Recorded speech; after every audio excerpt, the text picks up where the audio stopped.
এর জন্য রওনা দিয়ে দেই, কিন্তু সাইডে অনেকজন ছিল, লজ্জা লাগছিল, কিন্তু লজ্জা করলে তো হবে না আমাকে। হ্যাপি নিউ ইয়ার অ্যাডভান্স সবাইকে। Happy new year advance. আর তোমরা কে কে কাঁথি থেকে দেখছো কমেন্ট করে বলে। তারপর অভিজিৎ দার সঙ্গে দেখা হয়ে যায়, তারপর কয়েকটা ফটো তুলে দেই।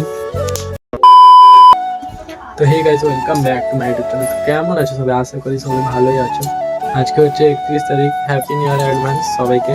হ্যাপি নিউ আজকে ইয়ার অ্যাডভান্স যাচ্ছি সবাইকে। হচ্ছে শ্বশুর বাড়ি। আর কয়টা বাজে এখন? এখন 9টা বাজে। তারপর যাবো রাত হয়তো 9টা। তারপর যাবো একটু বন্ধুদের সঙ্গে ঘুরতে। তো চলো কন্টিনিউ ব্লগটা দেখতে থাকো। তোমরা হয়তো ভাবছো এটা আমার বাইক, কিন্তু এটা আমার বাইক না মোটেও, এটা আমার বন্ধুর বাইক। এখন বেরিয়ে পড়েছি রাস্তায়, আর আমি যাবো প্রথমে তেল ভরতে, বাইকে তেল নেই। তারপর চলে আসি পাম্পে তেল করতে।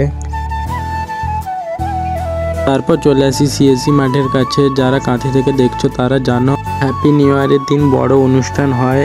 তারপর শ্বশুর বাড়ি থেকে বেরিয়ে এসে একটু অনুষ্ঠান দেখবো বলে চলে আসছি ভেতরে। আর তোমরা কে কে কাঁথি থেকে দেখছো কমেন্ট করে বলে দিবে প্লিজ।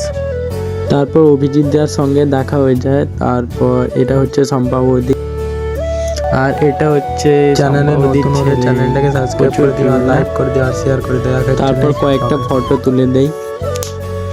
তারপর বাড়ির জন্য রওনা দিয়ে দেই, কিন্তু সাইডে অনেকজন ছিল, লজ্জা লাগছিল, কিন্তু লজ্জা করলে তো হবে না আমাকে। কিন্তু তোমরা দেখতেই পাচ্ছ তারা পেছনে হাসছে, কিন্তু আমার কিছু যায় আসছে না, আমার ভিডিও বানানোটাই